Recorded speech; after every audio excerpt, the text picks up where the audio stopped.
गुरुदेव के चरणों में कोटि कोटि नमन। श्री विचार सागर दर्पण में विचार सागर दर्पण की चौथी तरंग में हमारा चल रहा है कि राजा शुभ संतति को जब वैराग्य आया तो उन्होंने अपने तीनों पुत्रों को बुलवाया। सबसे बड़ा पुत्र तत्वदृष्टि, दूसरा आदृष्टि और तीसरा निष्कृष्ट। जब उनको बुलाया और उनको कहा कि ये राज्य मैंने भोग के देख लिया है, यहाँ से मेरे को अब कोई भी वो सुख, वो आत्म शांति प्राप्त नहीं हुई। सारे भोग कर देखने के बाद भी वो आत्म तृप्ति मेरे को प्राप्त नहीं हुई। अब मैं ये आपको सौंपना चाहता हूँ और मैं आत्म शांति की खोज में जाना चाह रहा हूँ। जब राजा शुभ संतति ने अपने तीनों पुत्रों को बुलाकर ऐसे कहा तो देखो उसके पुत्र भी कोई पिछले जन्म के अच्छे कृतोपासक रहे होंगे कि उन्होंने फिर विचार किया कि इतना ऐशो आराम, सुख सुविधा, पूरी अच्छी सामग्री होने के बाद भी हमारे पिता को यहाँ पे कोई सार नहीं लग रहा।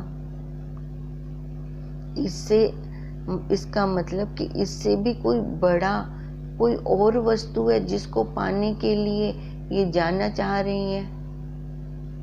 हम फिर अपना टाइम यहाँ पे पहले वेस्ट क्यों करें? हम सीधा उसकी खोज में क्यों ना जाएं? अब तीनों भाइयों ने ऐसा विचारा तो वो राज्य को फिर उन्होंने स्वीकार नहीं किया। वो भी उसकी खोज में, वही आत्म तत्व की खोज में निकल पड़े और चलते चलते चलते उनको एक संत के दर्शन हुए। और वो संत कैसे थे? जो ब्रह्मश्रोत्रिय और ब्रह्मनिष्ठ संत थे। वहां उनके दर्शन करके उन तीनों भाइयों को लगा कि यहीं पर ही हमारा निवारण होगा। उन्होंने देखा वो और शिष्यों को उपदेश कर रहे थे, ये भी आराम से वहीं बैठ गए और वहीं पर ही रहने लगे और उनकी सेवा में मगन हो गए। वैसे भी कोई सेवा करता है तो शुद्ध मन से सेवा करता है, तो उसकी तरफ विशेष ध्यान जाता ही है। तो गुरुदेव ने भी देखा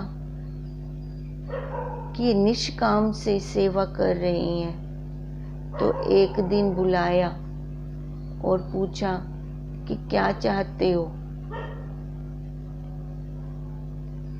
गुरुदेव तो जान गए थे कि ये जिज्ञासु हैं, ये साधक हैं। तो सबसे पहले बड़े भाई तत्वदृष्टि ने हाथ जोड़कर अपनी शंका को उनके सामने रखा। अब शंका क्या रखी थी कि मैं तो आज तक ये कर्म से, उपासना से उसको पाना चाह रहा था। बहुत मैं करके आई हूँ कर्म उपासना, मेरे को तो फिर भी वो उसका अनुभव नहीं हुआ। वो जो आत्म शांति कहते हो उसका अनुभव नहीं हुआ। ये संसार के दुख तो मेरे को अब भी लग रहे हैं। वो शांति, वो तृप्ति जो आप अपने शिष्यों को उपदेश दे रहे थे, वो आत्म ज्ञान की अनुभूति मेरे को नहीं हो रही। जैसे वो पहले सर्वांग योग में के पहले अध्याय में साधक का क्वेश्चन चल रहा है, श्रुति स्मृति शास्त्र पुराण आदि पढ़ के आया हूँ, सारे कर्म उपासना करके देख लिए हैं, तो भी वो चंचलता मेरे मन की नहीं जा रही। ऐसा ही ये तत्व दृष्टि कह रहा है। तो गुरुदेव आप बताइए कि मैं उसको कैसे जानूं, कैसे उसका अनुभव करूं कि ये मेरे ये संसार के सारे दुख नष्ट हों और मेरे को वो परम आनंद जो आप कह रहे हो वो प्राप्त हो। तो गुरुदेव ने उसको आंसर दिया कि अपने स्वरूप को ना जानने के कारण हमें ये भ्रांतियां हो रही हैं। अब इन भ्रांतियों का निवारण कब होगा? जब हम अपने स्वरूप को देखेंगे। हमारा स्वरूप क्या है? सत्य है, चित्त है, आनंद रूप है। जब मैं अपना स्वरूप वो आनंद रूप देखता हूँ तभी तो उसका निवारण कर पाऊंगा। अब तक मैं क्या देख रहा था? बाहर क्या? ये शरीर, इस शरीर के सुखों को ही देख रहा था, इसके लिए ही इसकी पूर्ति करने में लगा पड़ा था। पर ये तो अधूरा है। जो अधूरा हो तो वहां से पूरे का सुख कैसे आ सकता है? तभी हमारा ये सर्कल चल रहा है जन्म मरण का, हम इससे दूर नहीं हो पा रहे। अब उस शंकावादी ने फिर से शंका की, गुरुदेव आप कह रहे हो कि हमारा स्वरूप ये सत्य चित आनंद रूप है, यहीं से ही उसकी अनुभूति होगी अपने स्वरूप में बैठकर, यहीं से ही हमें परम आनंद की प्राप्ति होगी। पर गुरुदेव आज तक तो मेरे को आनंद विषयों से आ रहा था। अब ये विषयों वाला आनंद तो मैं भोग रहा था, पर मेरे को तो वो वाली आनंद, वो वाली तृप्ति जो आप कह रहे हो हमेशा बनी रहती है, वो तो आई नहीं। जब तक विषय है मेरे पास तब तक मेरे को सुख है। अब यही फिर दिखाया गुरुदेव ने, क्योंकि वो विषयों का सुख है, वो विषय जो तेरे को अच्छे लग रही हैं, वो विषयों के अंदर भी पहले तू अपना वो आनंद डालता है, फिर जाकर तेरे को वहां से आनंद आता है। पर तू क्या समझ लेता है कि ये विषयों का आनंद है? ये सबसे बड़ी भूल है। पहले वो तेरी खुद की एकाग्रता उसके ऊपर रुकती है, केंद्रित होती है, और उसका बिंब का प्रतिबिंब वहां पड़ता है, एक्स वहां पड़ता है, तभी तेरे को आनंद आता है उस विषय में से। पर अपनी समझ ना होने के कारण तेरे को क्या लगता है कि विषय सुखदायी है। अरे भाई वो सुखदायी तो है ही नहीं।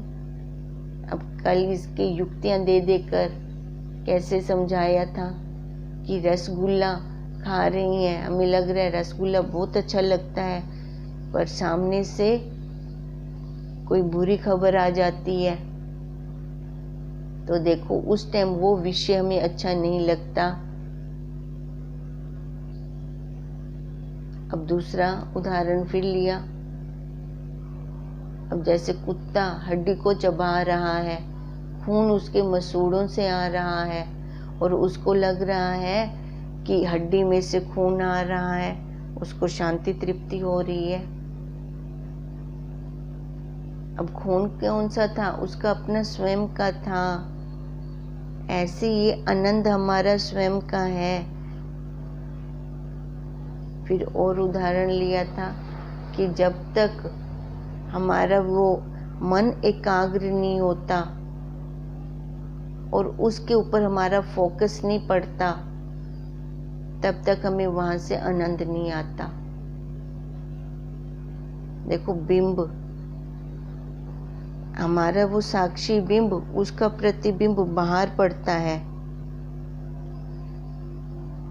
फिर जाकर हमें वो आनंद अंदर आता है। जैसे फिल्म हमारी मनपसंद की चल रही है, कोई मूवी बहुत अच्छी आ रही है, पर बच्चे शोर कर रही हैं, एकाग्र नहीं हो पा रहा हमारा मन, तो वहाँ पे हमें वो शांति तृप्ति नहीं आती, वो आनंद नहीं आता। फिर हम बार बार बच्चों को चुप कराते हैं। अब चुप कराकर फिर देखो एकाग्रता के साथ उसको देखते हैं, तो ये एकाग्रता किसकी? हमारे अपने स्वयं की।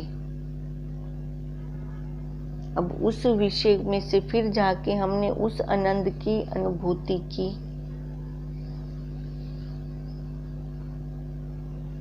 अब एक खीर जो मेरे को बहुत पसंद है, बहुत मैंने खाई, जिससे पेट भर गया।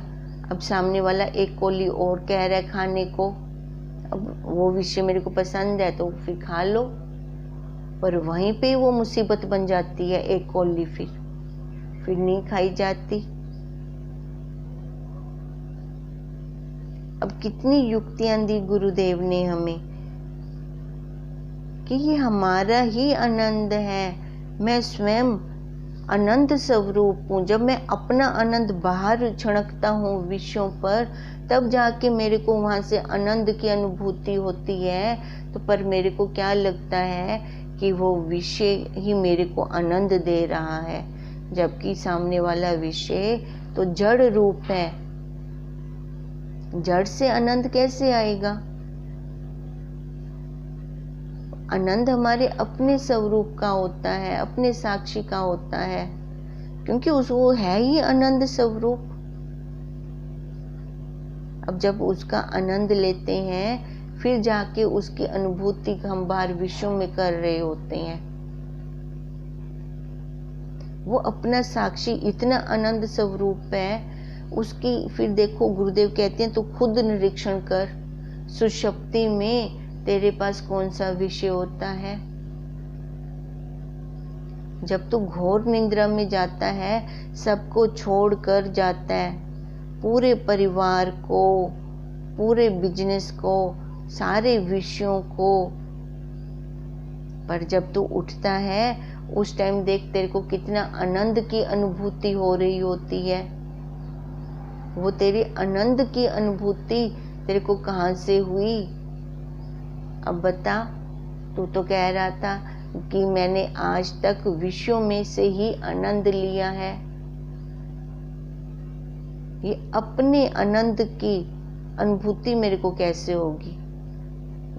फिर गुरुदेव ने यही दिखाया कि जैसे सुषुप्ति में हमने सबको छोड़ा, आनंद स्वरूप तो हमारे पास था, वो तो कहीं नहीं गया,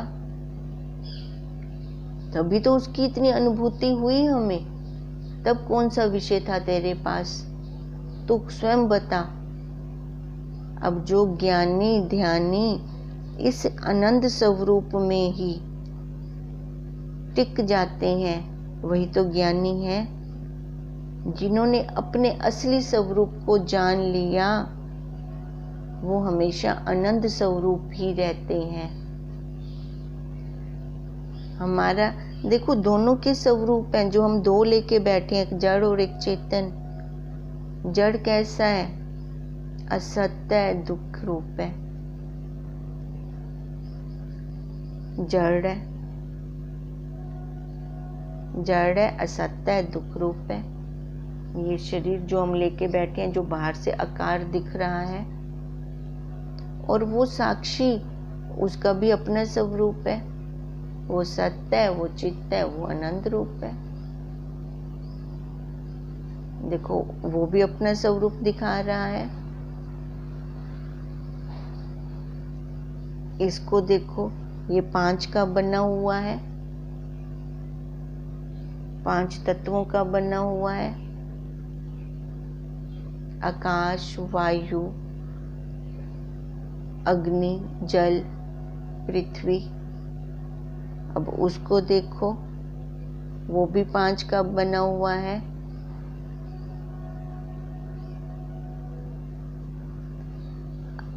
दोनों समान समान चल रही हैं। पर हम फंस कहाँ जाते हैं? पंच में, पर के पंच में। अब पर के पंच में आते हैं तो बाहर निकल जाते हैं।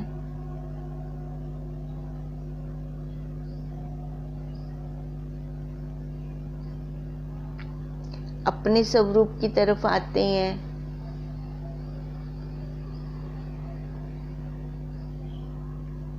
तो आनंद में आ जाते हैं। वहां पे तो दुख का लेश मात्र ही नहीं है।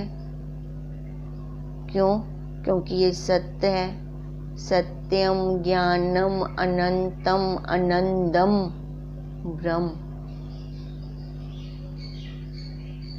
सत्य है, ज्ञान रूप है, अनंत है, विभु है, व्यापक है, आनंदम है, आनंद स्वरूप है। यही ब्रह्म है। तू वही है, तू वही है, तू दृष्टा, तू दृष्टा, तू साक्षी। अगर हम देखेंगे तभी तो रुकेंगे, तभी देखेंगे। हम रुकते नहीं हैं, हम चलते चलते देखना चाहते हैं तो अधूरा देखते हैं। अधूरे में हमें क्या दिखता है?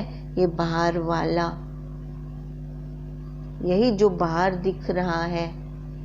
पर जो रुक के देखते हैं वो अपने आनंद स्वरूप में आ जाते हैं। फिर वहां से उनको कोई चलायमान नहीं कर सकता। फिर जहां पे भी वो जाएंगे, कर्म भले ये शरीर करे, उनको दिख रहा होता है ये कर रहा है, मैं देख रहा हूं। अब जो करता है उसको ही भोगना पड़ता है। अगर मिल जाते हैं तभी तो हमें दुख लगता है, नहीं तो हमारे तक तो किसी की पहुंच ही नहीं है। हमारे तक कोई भी नहीं पहुंच सकता। सबकी पहुंच कहाँ है? इस आवरण तक, ये शरीर रूपी आवरण तक। अपने आप की रक्षा के लिए, ये उसका घर है, उस साक्षी का रक्षा के लिए शरीर है। ये परपंच है, ये पांच का बना हुआ है। ये देखो, फूल के साथ कांटे क्यों हैं? फूलों की रक्षा के लिए हैं ये वो कांटे। कभी हमने ध्यान ही नहीं दिया। उनकी रक्षा के लिए भी तो उसको उस भगवान जी ने सामग्री दी उनकी।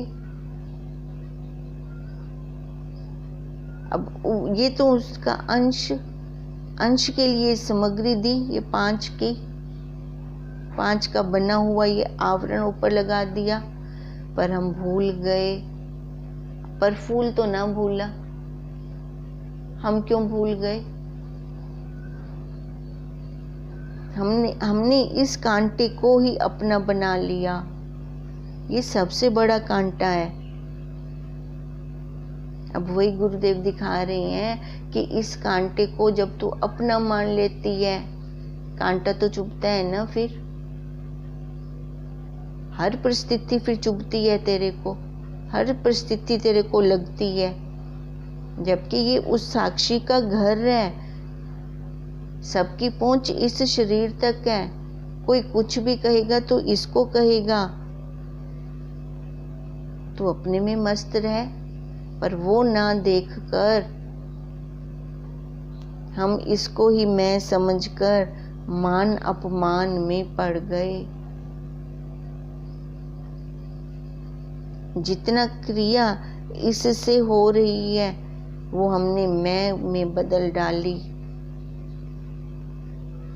मैं करता हूँ, मैं खाता हूँ। ये जड़ अपने आप कुछ कर सकता है? करके दिखाए मुर्दा। तो इसकी अनुभूति क्यों नहीं हो रही?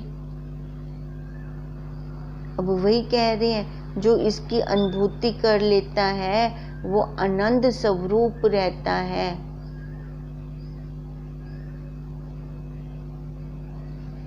उसको पता लगता है कि ये बाहर विषयों का जो भी मैं देख रहा था, इसके ऊपर भी मेरा अपना साक्षी का फोकस होता है, मन एकाग्र होता है, फिर जाकर वो विषय मेरे को आनंददायक लगते हैं, सुखदायक लगते हैं। नहीं तो उन विषयों में सुख नहीं है, तो इसका मतलब सुख, वो आनंद मेरे अपने स्वामी, अपने उस साक्षी का है, अपने स्वरूप का है।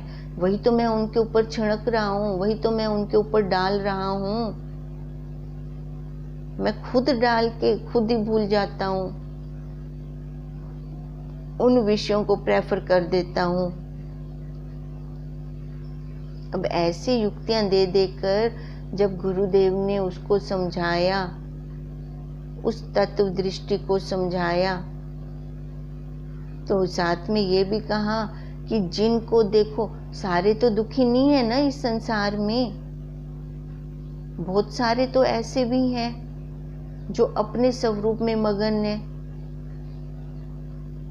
उसका बनाया हुआ जगत तो सबके लिए एक समान है।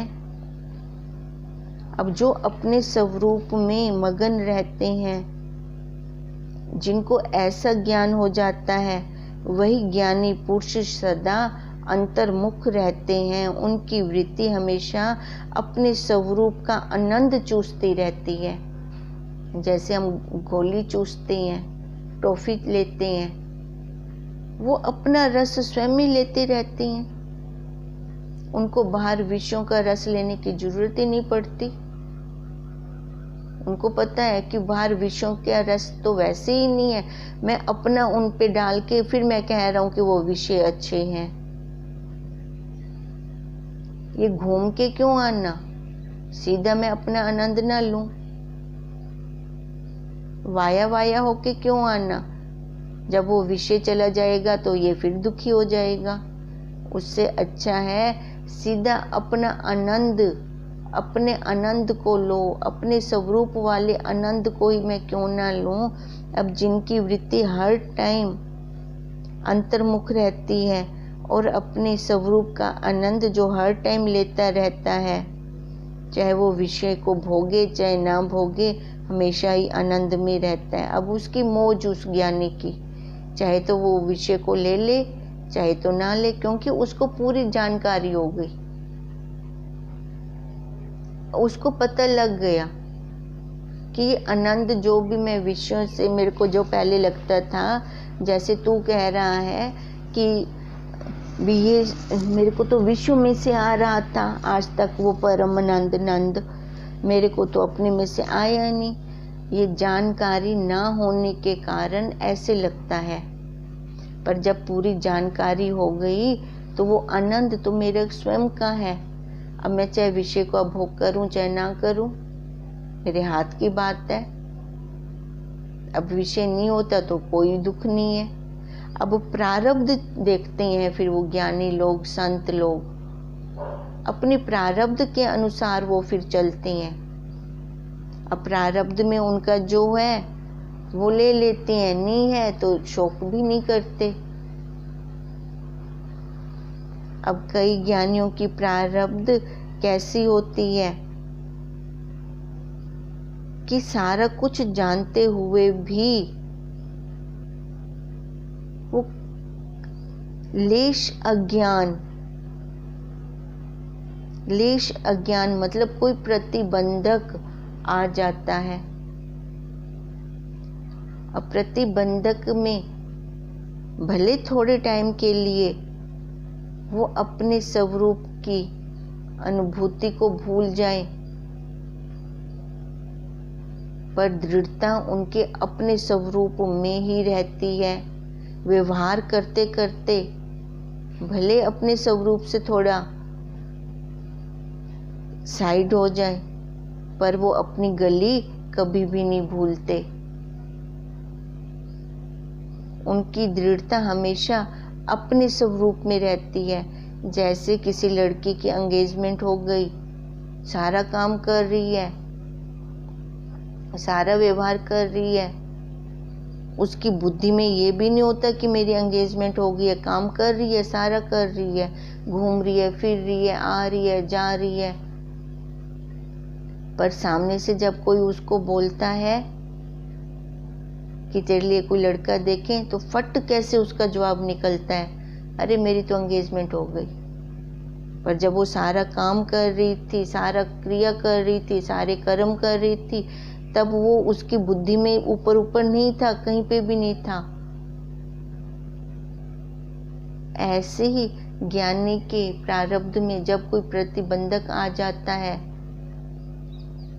उनकी दृढ़ता तो अपने वहीं रहती है, स्वरूप में रहती है।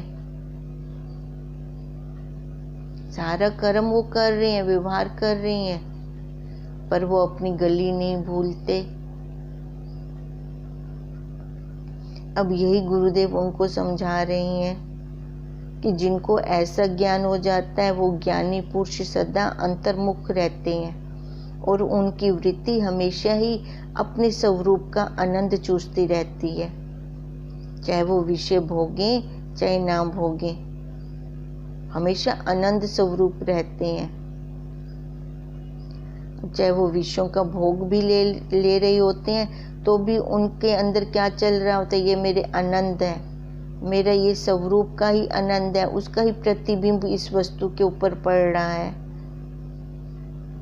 इसी प्रकार सदा उसके स्वरूप आकार की वृत्ति बनी रहती है, पर कभी प्रारब्धवश व्यवहार में तल्लीन होने के कारण वह ज्ञानी अपने स्वरूप को भले भूल जाता है, अर्थात उसको कभी कभी अपने स्वरूप का विस्मरण भी हो जाता है।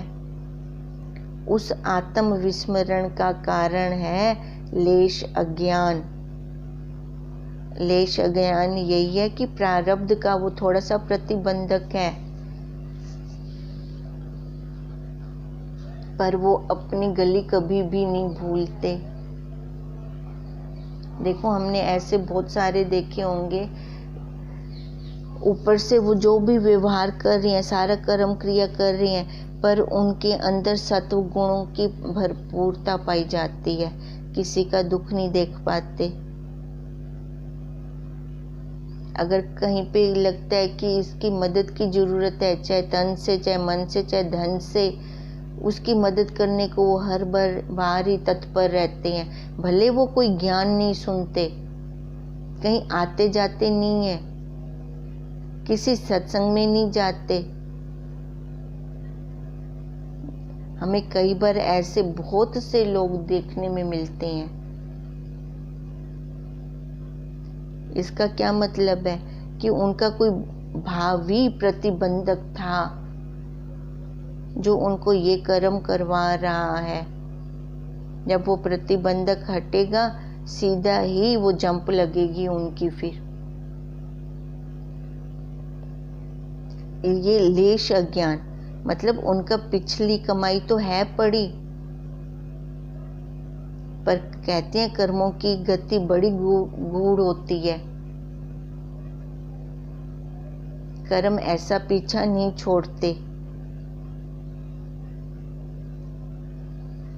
इसलिए समझा रहे हैं कि उसको कभी कभी अपने स्वरूप का विस्मरण भी हो जाता है। उस आत्म विस्मरण का कारण है लेश अज्ञान, किंतु यह लेश अज्ञान उसके आत्म स्वरूप के निश्चय में बाधक नहीं पड़ता। जैसे सिनेमा को देखते समय कभी कभी लोग भूल से उस खेल को थोड़े समय के लिए सच्चा मानकर ताली भी बजाने लगते हैं, हंसने भी लगते हैं, रोने भी लग जाते हैं, किंतु उस थोड़े समय का हंसना, रोना इत्यादि उनके सिनेमा के असली स्वरूप के निश्चय में, अर्थात ये केवल झूठा खेल मात्र है, इस निश्चय में बाधक नहीं पड़ता। बुद्धि में कैसे दृढ़ होता है, भले उस टाइम वो एक में कुए बैठे होते हैं, पर वो अपनी गली तो नहीं भूलते। इसी प्रकार ज्ञानी को भी उस लेश अज्ञान से अपने स्वरूप का निश्चय नहीं टूटता। जैसे वो लड़की सारा व्यवहार कर रही है, सारा घूम रही है, पर उसकी बुद्धि में कितनी दृढ़ता है, मेरी तो एंगेजमेंट हो गई। अब ऐसे ही उन ज्ञानी की बुद्धि में भी इतनी बड़ी दृढ़ता होती है, सारा व्यवहार करते हैं, सारा कुछ करते हैं, पर बुद्धि दृढ़ होती है कि मैं क्या हूँ, मैं सत्य चित आनंद रूप हूँ। परंतु जो अज्ञानी लोग हैं वो तो हमेशा ही बहिर्मुख ही रहते हैं, अपने आत्म स्वरूप को भूले हुए रहते हैं। वो हमेशा बाहर देखते रहते हैं, अंतर्मुख तो वो कभी हो ही नहीं सकते। पर ज्ञानी जिनके पहले जन्म की कमाई होती है, थोड़ा सा सत्संग मिलने पे, तत्वज्ञ गुरु का साथ मिलने पे, फिर वही पिछली कमाई उनकी स्वतः आ जाती है। तभी तो हम कहते हैं ये ऐसी विद्या है कि ये हमारा साथ कभी नहीं छोड़ती। वैसे कोशिश अपनी यही देखो, कोशिश यही कि इसी जन्म में हमारा पूरा हो जाए, क्योंकि सबके अंतःकरण अपने अपने हैं, सभी लगे इसी में पड़े हैं। अब जिसने जितना सूट सिला उतना तो उसको अगले जन्म में सिला सिलाया मिलेगा, उससे आगे वाला सिलना पड़ेगा। और जिसने इसी जन्म में ये सूट पूरा सिल लिया, उसका तो ये लास्ट का जन्म बन जाएगा। फिर ये अब अपनी दृढ़ता है। अब जिसने आधा सिला, आधा उसको मिलेगा वहां पे, पक्की बात है। अब जिसके प्रारब्ध का थोड़ा सा कुछ शेष रहता है, वो आया पर उसने उसको विचलित नहीं किया, वो अपने स्वरूप में प्रारब्ध का उसने भुगतान किया। वो थोड़ी देर के लिए वो अज्ञान की छाया रही, पर जैसे ही कोई तत्वज्ञ गुरुदेव का सानिध्य मिला, उसको पीछे वाला अपना सारा ही आ गया। अब देखो, अब ज़्यादा दोनों में प्रेफर करें कि संसार वाली विद्या अच्छी है कि ये वाली विद्या अच्छी है। संसार वाली विद्या हर जन्म में हमें करनी पड़ती है और ये हमारे साथ साथ चलती है। वैसे हम बहुत बुद्धिजीवी बनते हैं, तो अब यहाँ पे हम इसका निष्कर्ष निकालें। अब फिर उस शंकावादी को शंका हो रही है, गुरुदेव आपने तो बोला कि ये सारा हमारा आत्मा का आनंद है, तभी तो हमें वहां से आनंद आता है। पर वो आत्मा तो न मरती है, ना उसका जन्म होता है। पर मेरे को तो ये जन्म मरण लग रहा है। अब इतना तो मेरे को समझ में आ गया कि परम आनंद स्वरूप मैं स्वयं हूँ, वो मैंने समझ लिया। परंतु यह जो आपने पहले कहा कि जन्म मरण से लेकर जितना भी दुख संसार है वह मुझ में नहीं है, तो फिर किस में है, ये कृपा करके समझाइए। ये फिर हम आगे कल करते हैं। ओम तम नमामि हरिं परम, ओम तम नमामि हरिं परम, ओम तम नमामि हरिं परम। ब्रह्म स्वरूप गुरुदेव के चरणों में कोटि कोटि नमन।